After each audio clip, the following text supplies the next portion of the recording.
פועט אלדד, לא רק זה גם תהילים, אני חושב, מה? גם אם זה לא תהילים, הדף יומי שלנו כל יום בשבוע. זה תהילים, לא, אבל זה תהילים. זה לגמרי. זה תהילים. לגמרי. זה מצחיק.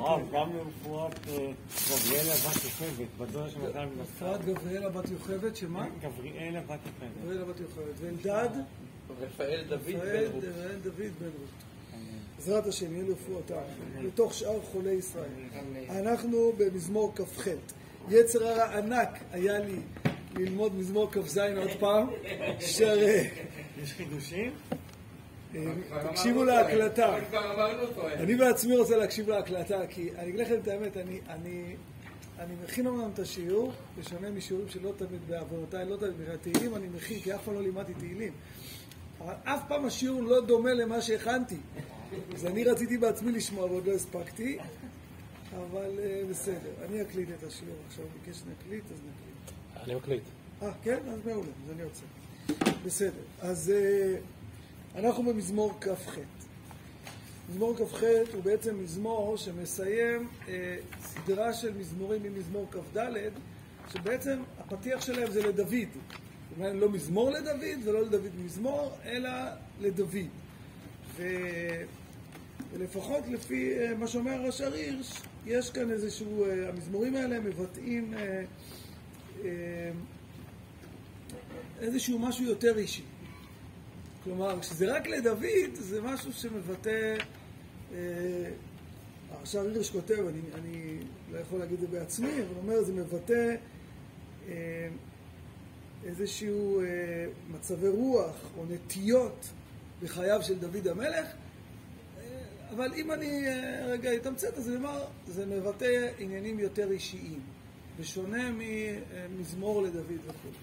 המזמור הזה הוא מזמור, באמת בעיניי, שוב, לא למדתי את כל מזמור התהילים, אבל עוד לא ראינו דבר כזה.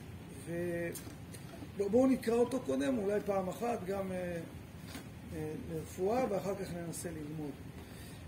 אז לדוד, אליך אדוני יקרא צורי, אל תחרש ממני, פן תחשה ממני, ונמשלתי עם יורדי בור.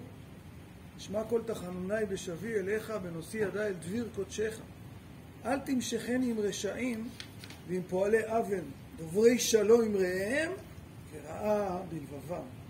תן להם כפועלם, וכרוע מעלליהם. כמעשה ידיהם תן להם, אשב גמולם להם. כי לא יבינו על פעולת אדוני במעשה ידיו וירסם, ולא יבנה. ברוך אדוני כי שמע כל תחנוני. אדוני עוזי ומגיני, בו בטח ליבי ונעזרתי, ויעלוז ליבי ומשירי ההודנו. אדוני עוז למו ומעוז ישועות משיחו, הושיע את עמך וברך את נחלתך ורואים ונשאם עד העולם. אז קודם כל, בפשט אנחנו רואים שלמי מכוון המזמור הזה, זה ממש בולט פה מאוד. המזמור הזה מכוון לאנשים שנראים לך כאוהבים, כן, זה מאוד בולט, תראו בפסוק ג' מה? כן, אבל אפשר להגיד שזה כותרת לכל הרשעים, אבל פה יש אפיון ספציפי, שהאמת היא שאני חושב שהוא בדיוק. זה האפיון הכי מסוכן. תראו את פסוק ג' רשעים, פועלי אבן, שהם דוברי שלום עם רעיהם, כלומר, הם אומרים לך שלום ברחוב, שחקים אותה שהם דורשי שלומך, אבל רעה בלבבם. אחד בפה אחד בלב. אחד בפה אחד בלב. וזה מאוד מאוד מסוכן. עכשיו, פה, מה הקושי של דוד המלך? תראו עכשיו, בואו נחזור לתחילת המזמור. אומר דוד המלך לדוד, אליך אדוני יקרא צורי אל תחרש ממני, פן תחשה ממני ונמשלתי עם יורדי בור. כלומר, דוד המלך בעצם מתחנן פה על ריבונו של עולם שיענה לו, כן? הפרשנים כאן אומרים שהוא מבקש עוד שהקדוש ברוך הוא יענה לו עוד לפני שהוא יקרא, כן? כלומר, אל תחרש ממני פן תחשה ממני, כלומר, תתגלה אליי עוד בטרם שאני אפילו אבקש. עכשיו, למה זה ככה? זה מאוד ברור לפי ההמשך. כי דוד המלך אומר, אני אפילו לא יודע לצעוק אליך, למה? כי אני לא מבין שהם חורשי רעתי. המלך, כשיש לך אויב והוא מנסה לפגוע בך בכל אחת, בין אם זה פגיעה פיזית או פגיעה רוחנית או כל פגיעה שהיא, אז איך אומר השיר? רק שמור אותי מאוהביי ומשומריי ישמר בעצמי. כן, זאת אומרת, דוד המלך בעצם אומר, תקשיב, אתה חייב לענות לי בטרם אקרא. למה? מכיוון שאני לא יודע. ואני עלול להיגרר אחריהם, ואז בעצם להיות כאן מיורדי בור. פרשנים שמים כאן דגש מאוד מעניין על הניגודיות, שהיא מופיעה הרבה אצל דוד המלך, אבל פה במזמור היא מאוד חזקה, שמצד אחד יש יורדי בור ופועלי אבן, שזה בעצם ביטוי למקום מאוד מאוד נמוך, כן? קבר ובור עמוק. לעומת זאת, התפילה של דוד זה דביר קודשך, כן? כלומר, ממש מבירה עמיקתא הוא מבקש לאיגרא רמא. יש כאן איזשהו דיסוננס. הוא מנסה מדע עולם. מה? הוא מסיים, הוא מנסה מדע עולם. נכון, עד העולם. זה תכף נראה, זה מתקשר באמת לנצחיות, ותכף נראה. זה בית לשיא... נכון, הוא מבקש כאן משהו מאוד מאוד גבוה. מכיוון שבעצם, אני לא יודע איך אתם מרגישים, אבל כשאני קראתי את המזמור הזה, לא, בשבילו, חטופים. מה? או... זהו, אתה כבר מדבר על סוף המזמור. אבל אני חושב שדוד המלך כבר כאן בתחילת המזמור מדבר על משהו שאתה אומר. דוד המלך לא דואג רק לעצמו. דוד המלך אומר, תראו, רוב הצרות שלנו בעולם באות מאלה שהם פוגעים בנו באופן שאנחנו לא מודעים. שהם מושכים אותנו למה? גם עין הרע כזה? זה ממש. זהו, אתה שואל האם זה באופן מכוון או לא מכוון. דוד המלך כאן באופן פשוט מדבר על מי שמכוון. אבל אני רוצה רגע להגיד שהמכוונות היא לא בהכרח לפגוע בך, כמו למשוך אותך ליור דיבו. כן, מין לחץ כזה שמושך אותך למחוזות נמוכים. כן, זאת אומרת זה... לא חייב להימשך, אם מישהו מקלל אותי, כן. אבל אני לא רוצה, אבל מי שמקלל אותך זה מאוד קל. זה בדיוק, המזמור הזה לא מדבר על מישהו מקלל לך. לא, בשקט. מה קורה? לא מקלל אותך בשקט. פה מדובר על מישהו שהוא בא אליך, אומר לך, חבר שלי, מה שלומך? והוא מושך אותך לעשות משהו שכתוצאה מהחברות אתה תמצא את עצמך ביורדי בור ובפועלי אבן. ואז, עכשיו, הוא לא בהכרח רוצה לפגוע בך. יכול להיות שכן, דוד המלך מדבר פה על מי שבאופן מכוון רוצה לפגוע, אבל כשאתה מסתכל רגע על המזמור אתה מבין שפה בעצם מדובר על סוג כזה של פגיעה, שהוא פגיעה בעקיפין, עד כזאת רמה שאת אפילו לא מודע, ולכן דוד המלך בעצם מבקש מריבונו של עולם, אל תחרש. מה זאת אומרת אל תחרש? עוד לפני שאני פונה, אני מבקש ממך, לא הבנתי בהתחלה, גם פרשני, מה זה אל תחרש? יש שם מאמינה שדוד יצעק, הקדוש ברוך הוא לא יענה? לא, הכוונה היא שאני לא יצעק. למה אני לא יצעק? אני לא יודע. כי אני לא יודע, איך אתה רוצה שאני יצעק? כן, ולכן בעצם עוד בטרם אני אקרא, ואיפה רואים את זה מאוד יפה? זה בפסוק ב'. שמע כל תחנוני בשבעי אליך, מתי? בנושאי ידי. מה זה נושאי ידי? נושאי ידי, הכוונה, כך אומרים הפרשנים, זה עוד לפני שאני אקרא. אני רק אשא את ידי. הרש"ר הירשטיין אומר כאן עוד דבר עוד יותר חמור. הוא אומר, לשאת יד זה כאילו אדם שנושא יד, זה כמו אדם שפושט יד. אדם שפושט יד הוא באיזה חוסר אונים. זה כמו אדם, תחשבו רגע מה שדמיינתי, כי הרי בפסוק א' הוא מדבר על יורדי בור. אז מה עושה אדם שנמצא בבור ורוצה לצאת? מה הוא עושה? הוא מושיט היד, שמישהו ימשוך אותו מהבור. הוא לא, הקול שלו אפילו לא נשמע. הוא רק מושיט את היד החוצה, ויש פה איזה חוסר אונים. כן, יש פה איזה חוסר אונים.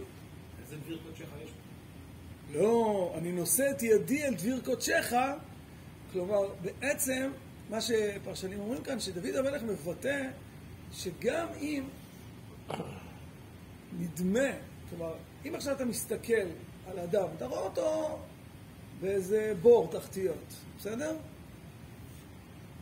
אז יכול להיות, תסתכל טוב טוב, יכול להיות שהוא נושא ידיו, הוא נמצא שם נגד רצונו, מישהו משך אותו, מישהו זה לאו דווקא שמישהו באופן מכוון. דרך אגב, אצל בני נוער זה מאוד מאוד... בית המקדש עוד לא קיים. לא, אוקיי. אצל דוד המלך, כבר דיברנו על זה לאורך כל פרקי תהילים עד עכשיו. דוד המלך, אני בראייה שלי, כל פרקי תהילים זה... תמיד אומרים שדוד המלך הכין את בית המקדש, נכון? הוא בעצם תכנן, הוא קודם כל יזם, אחר כך תכנן, אחר כך הכין את הכל, ורק לא זכה לבנות, נכון? הדבר הכי משמעותי שהוא הכין זה לא קרשים ולא תוכניות. מה הדבר הכי משמעותי שהוא הכין? פרקי תהילים. מה אמרו שם בתוך... מה אמרו? ברור שהוא נושא ידיו את דביר קודשך. זה שדביר קודשך לא קיים פיזית? לא מעניין. זאת אומרת, מבחינת דוד המלך זה רק חיסרון טכני. מבחינת דוד המלך הדבר הזה קיים, אבל אני חושב שוב, דוד המלך כאן מתאר איזושהי מציאות בעיניי אולי הכי קשה שראינו עד היום. שבעצם הוא נמשך ליורדי בור, הוא מוצא את עצמו שם, שמי שמשך אותו לשם זה אנשים שנדמים לו כחברים. אני רוצה לומר אפילו שלא בטוח שהם זממו משהו, אלא הוא נמשך איתם לשם, כי זה חברים שלו, והוא ראה בהם אנשים שהם דורשי שלמה, והוא מוצא את עצמו ביורדי בור, והוא מושיט את היד, כן, אל דביר קודשך, כאילו מבקש מהקדוש ברוך הוא, תמשך אותי מהבור, כן? זה הדימוי, החוסר אונים של דוד המלך במציאות הזאת. אני רוצה רק רגע לפני שנתקדם, תשימו לב למילה שמאוד משכה את עיניי, ואחר כך נראה שיש לזה איזו הדגשה, דווקא מי ששם לב לזה, לא למילה הספציפית הזאת, אבל הוא מראה את זה, אחר כך זה היחידה. שהמילה צורי, אני לא בדקתי, אבל כן, אנחנו יודעים שהמילה צור היא מילה מאוד מיוחדת, כן? היא מבטאת חוזק, כן? והפרשנים זה מה שהם אומרים פה, אלוהי צורי, כאילו אתה הביטחון שלי, אבל אנחנו יודעים שהביטוי צור ישראל, הוא מבטא איזשהו הבנה שזה קשור גם אלינו. לא רק שהוא צור, אלא אלוהי צורי זה צורי, הצור שלי. כלומר, גם הכוח שלי, לא רק שאתה הצור שלי, כן, לא כתוב כאן, כן, אקרא צורי אל תחרש. אז יש פה אתה צורי, אבל יש פה גם צורי, כאילו השאלה מה הביטוי. תכף נראה את החידה בהמשך, אז תזכרו רק את הצור הזה. מה זה צור? סליחה. צור זה ביטחון, כאילו חוזק. במובן הפשוט, מה שאומרים הפרשנים, אליך יקרא צורי, אתה החוזק שלי, אתה הביטחון שלי. אני יודע מה שנקרא, תחשוב על מישהו שנמצא בבור ומושיט יד, מי שמוצא אותו מהבור זה מישהו שיכול למשוך, שיש לו כוח. אז אתה הביטחון שלי, שאני יהיה מי שימשה אותי נגיד מהבור. אבל אנחנו יודעים, אולי נגיד, כשכתבו את מגילת העצמאות, היה ויכוח מאוד מאוד גדול, האם להזכיר שם שמיים. אז היה כמובן את מי שאמר כן, את מי שאמר לא, והפשרה הייתה צור ישראל וגואלו. לרמז לו. כן, אז מי שבגלוי לא מאמין, אז הוא אמר צור ישראל, כאילו, תנו לצה"ל לנצח. ומי שמכיר בעצמו שהוא מאמין, אז הוא אמר, אין צור כאלוקינו. כן, אז צור ישראל וגואלו, הכוונה היא ריבונו של עולם. אני רק רוצה להגיד שמאז, או לא מאז, כאילו, אבל זה מבטא שהמילה צור, ואותו דבר צורי, יש בה שני פנים. יש בה גם שהוא צור ישראל, אין צור כאלוקינו, ויש גם באמת צור ישראל במובן שנותן לישראל כוח, כן? אמרנו את זה בשיעור, זוכרים שעל פי הר"ן צריך, ואמרת, כן? זה לא דברך, זה לא דברך, זאת אמירה. כוחי ועוצם ידי עשה לי את החייל, תגיד. אלא מה? וזכרת שהשם הוא נותן לך כוח לעשות חי. בדיוק, תזכור שמי שמפיח בך רוח, אבל עדיין אנחנו עושים, כן, יש עדיין כוח. אז זה המורכבות הזאת של צור. אז רק אני אומר, זה עוד יופיע גם בהמשך. בכל אופן, אל תמשכני, כן, אם דיברנו על הבור שאתה נמשך אליו ואתה מושיט את היד כדי שהקדוש ברוך הוא כביכול ימשך אותך וימשוך אותך מהבור, אל תמשכני עם רשעים. כלומר, בעצם אם אתה לא משה אותי מהבור, ואתה לא מטריע בפניי שבעצם אני נמשך, אז אני נמצא עם פועלי עוול, שמה? שדוברי שלום יראיהם ורעה בלבבם. מה?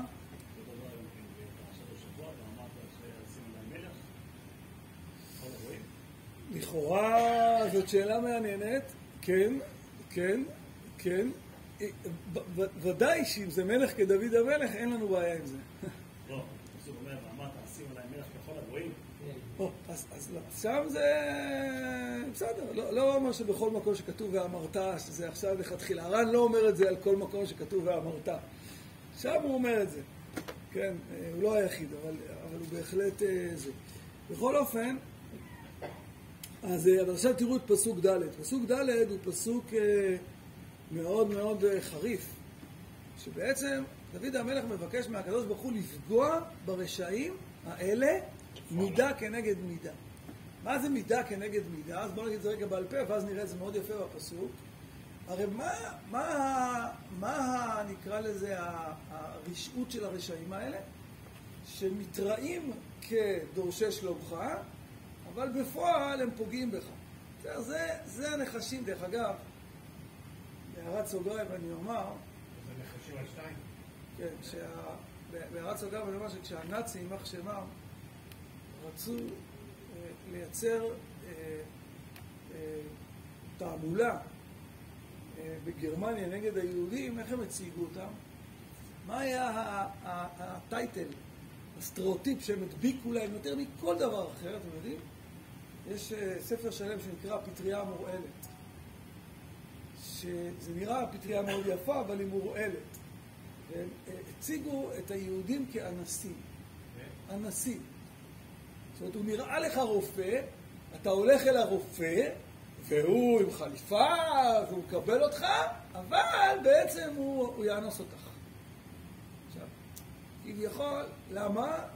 רוצה לומר, האנשים האלה זה האנשים הכי מפחידים. אלה שהם עבריינים, אלה שהם עבריינים, ואתה רואה אותם ואתה עובר את הכביש, אז אתה עובר את הכביש, לפחות אתה יכול להיזהר. אבל זה שאתה הולך ברחוב, אתה רואה אותו עם חליפה ועניבה, ואתה חושב שהוא יגן עליך ובסוף הוא פוגע בך, זה הפחד הכי גדול שיש. כן, דרך אגב, זה באמת קיים רק אצל אדם. כן, זה ההתראות הזאת. עכשיו תראו את דוד המלך. זה נדיר, זה דוד המלך. וזה מה שהפסוק הבא, וזה שאחר הביא אותי לחשוב, שדוד המלך לא דובר פה רק על עצמו. כן, גם על עצמו, אבל הוא אומר, תן להם כפועלם וכרוע מעלליהם. כן, כלומר, תן להם, כן, בראש. אבל איך בראש? מידה כנגד מידה, שמה? כפועלם, כמעלליהם.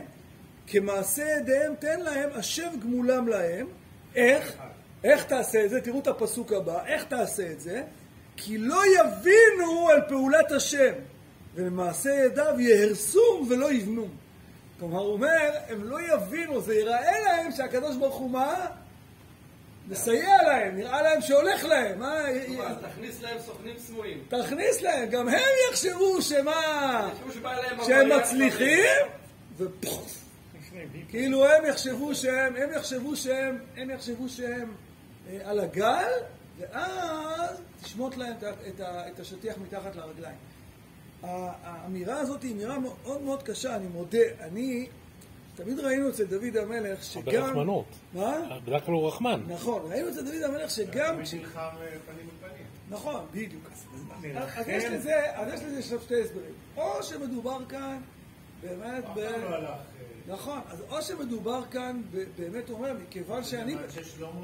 כן, אני בעצמי לא יכול להיזהר מהם, אז אין ברירה, אתה חייב לשלם להם כגמולם, כאילו זה חייב להיות מה שנקרא, מי שבא אליך בתחבולות, אז בתחבולות אתה תחזיר לו. החידה כאן אומר משהו אחר. החידה הוא היחיד כאן שראיתי, אולי זה כי רק השם יודע את התפות לב שלהם. לכן יהרסם, ככה אומר, השם כמולם להם בגופם, כיוון שלא יבינו פעולת השם ותול מעשה ידיו. כלומר, אל תפעל בהיקפי, תכניס להם בגוף, כן, בעצמם. למה? אומר החידה, הוא מוסיף 3 מילים, אולי כך ישובו. הוא אומר, אם אתה תדבר איתם אם לא בקיצור, גם החידה טוען שגם כאן דוד המלך בסופו של דבר, הוא אומר, אין ברירה, אלה הם ישובו רק על ידי זה שהם יתרסקו. זה התיקון שלהם, אין משהו אחר. אני אגיד את זה אולי ככה. כשמישהו בא אליך והוא מכיר בחטא, זאת אומרת, הוא מתווכח איתך, אתה יכול להתאמת איתו, ואתה יכול... אבל אם מישהו בא אליך ככה, אין ברירה, הוא חייב לרסק אותו. אחרי שהוא יתרסק, אז אולי ישובו, כך אומר החידה. והחידה לא מוותר פה, אפילו במקרה הזה, החידה לא מוותר. ככה הוא היחיד, אני לא ראיתי את זה אצל אחרים, באמת אצל אחרים זה נראה שיש כאן, מה שנקרא, משהו חריג.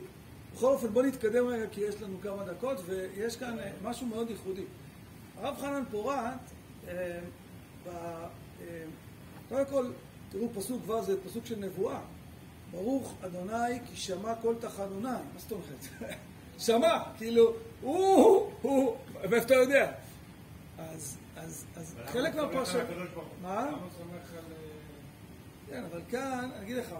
כאן, בדרך כלל דוד המלך סומך על הקדוש ברוך הוא, כאשר הוא מתפלל אליו. הוא סומך עליו שהוא יעשה את העבודה. כן, לא רק שהוא יעשה את העבודה, יעשה את העבודה בכלל בלי שדוד יודע. כלומר, תשים לב שמה קורה כאן, זה בעצם, זה אויב שמתנפל על דוד, דוד אפילו לא מודע לזה, והקדוש ברוך הוא מבקש, תענה לי בלי שאני אקרא, ותהרוס אותו. במילים אחרות, הוא ייפגע עוד לפני שאני בכלל ידעתי שיש פה אויב. כן? זאת אומרת, יש כאן איזשהו דרישה מאוד מאוד מאוד מאוד עמוקה של דוד המלך, שבעצם מבקש מהקדוש ברוך הוא לענות לו בלי שהוא קורא. כן? זה חידוש גדול, כי בדרך כלל הקדוש ברוך הוא עונה לנו שאנחנו קוראים אליו. דוד המלך אומר, אבל פה אני לא יכול לקרוא לך, למה? כי אני לא יודע. אז מראש דוד המלך מייצר לנו מזמור. רבותיי, זה מזמור מאוד ייחודי, שבעצם אומר... היהודים או שזה הגויים שלו, שזה לא דמיוני? לא יודע, אני דווקא חושב שלא מדובר פה על הגויים. דרך אגב, זה אנשי... החלק מהפרשנים אומרים שמדובר פה על אנשי קהילה, וכל... כאלה שפגעו בדוד לאו דווקא מהגויים. רצו להפיל אותו. כן, רצו להפיל אותו, אבל התראו אליו כאילו הם חברים. בסדר? לדוגמה... למה יש את שיעשו תשובה? מה? הוא גם כן בעל תשובה ידוע שלה. כן, אבל במקרה הזה, כדי לעשות תשובה אתה צריך להכיר בחטא. ואם אין הכרת, כדי להכיר בחטא, אתה צריך לדעת, אתה צריך מישהו שיוכיח אותך. אבל אתה הרי מתראה כצדיק. אז אם אתה מתראה כצדיק, אין אף אחד יודע בכלל שאתה מושך למחוזות לא טובים. אז בעצם נוצר כאן איזשהו סחרחורת. אז כאן זה ימשיך.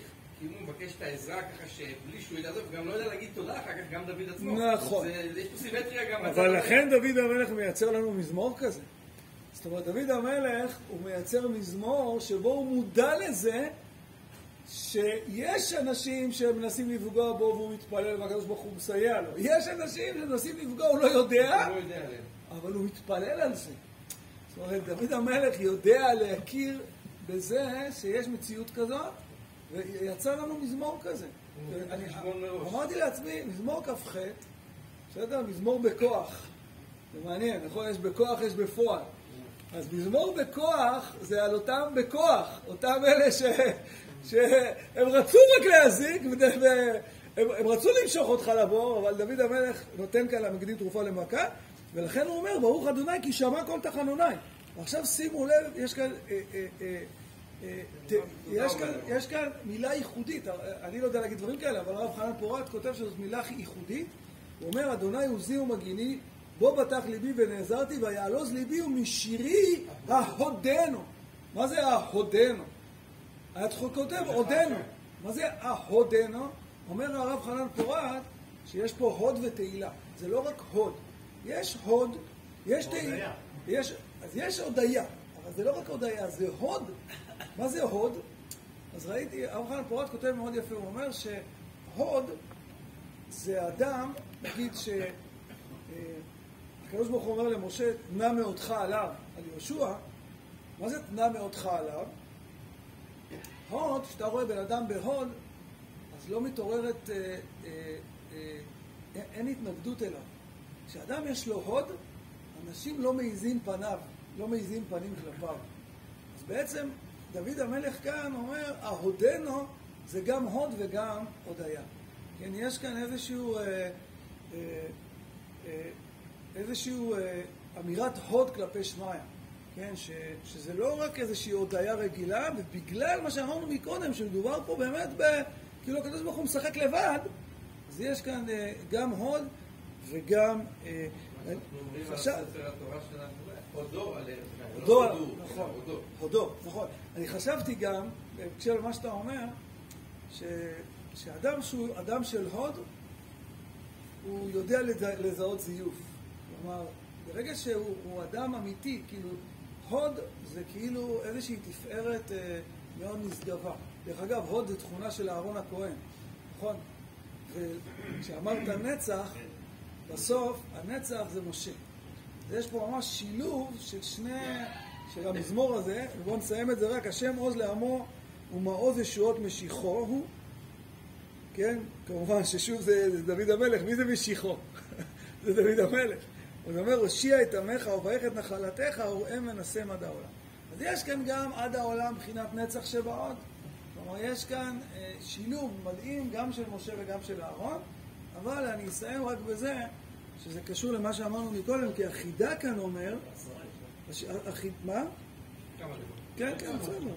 החידה כאן אומר דבר מדהים. החידה אומר, הושיע את עמך, איך? על ידי שתברך את נחלתך. כלומר, כן? וזאת אומרת שאוראם ונשאם, אתה תנסה אותם. זוכרים, דיברנו על צורי. אז יש כאן, הקדוש ברוך הוא יכול להציל אותנו איך? באמצעות עצמו. אבל כאן דוד המלך מבקש, לא, הוא מבקש שיהיה, כן, שעם ישראל יתנסה. כן? כלומר, יש כאן גם, כן, החידה קורא לזה איחוד הדודים. הוא אומר, יש כאן גם עוצמה של ריבונו של עולם, כן? יש כאן גם הופעה אלוקית, אבל יש, נשאם עד העולם, זה גם עוצמתם של ישראל. כן? כלומר, הושיע את עמך על ידי ברכת נחלתך. אנחנו, אני חושב, זוכים לזה היום, כן? כלומר, מצד... ברור שכשעם ישראל מנצח, אז זה גם אלוהי ישראל, כן? כשעם ישראל מפסיד חלילה, אז זה גם, אנחנו יודעים שאין לך חילול השם גדול מאשר גלות. אז בעצם מה שדוד המלך מבקש במזמור הזה, הוא אומר, בעצם, יש כאן, כמו שאמרנו בהתחלה, מזמור מאוד ייחודי שבעצם פונה, אני אגיד, עכשיו בתקופה האחרונה, הוא סיפר לי מישהו שהיה עכשיו באיטליה, ופתאום יש דגל של פלסטין ליד בית חב"ד. אז מעולם לא היה דבר כזה. תמיד האנטישמיות כאילו הצטיירה רק כאנטישמיות כלפי ישראל. ואם היית מגיע בלבוש כזה, היית צריך להסתיר את יהדותך. אבל אם היית מגיע בלבוש חרדי, יכולת... כן, לא, אתה רואה, אתה מגיע לשדה תעופה, אלה שלבושים בציונות דתית מסתתרים, ואלה שלבושים חרדים, היום זה לא עובד. זאת אומרת, כאילו זה הוציא את כל האנטישמיות הנסתרת מהנסתר אל הגלוי. בעצם התברר שאין דבר כזה, כן? מבחינת טרור בשנים האחרונות, זה כבר מזמן הגיע למגמה הזאת, היה להם יותר קל ללכת לאחרים, כי אז הם ודאי ידעו שהם קוראים ליהודים. כן, נכון, אבל עדיין... אבל עכשיו זה, בחשבתי האחרונות זה יותר מתחזק. אבל חשבתי שבמזמור הזה, בעצם דוד המלך מבטא בעצם את ההוד והעוצמה הישראלית, שהיא גם כשיש איזשהו מישהו שהוא אויב סמוי, כן? אז בעצם הקדוש ברוך הוא חושף אותו. כאילו זה העניין, החשיפה של מי, כן, מה שנקרא, נחשפו בערוותם אל העניין הזה. מגיעים אנשים, אז אנחנו נעמוד בזה.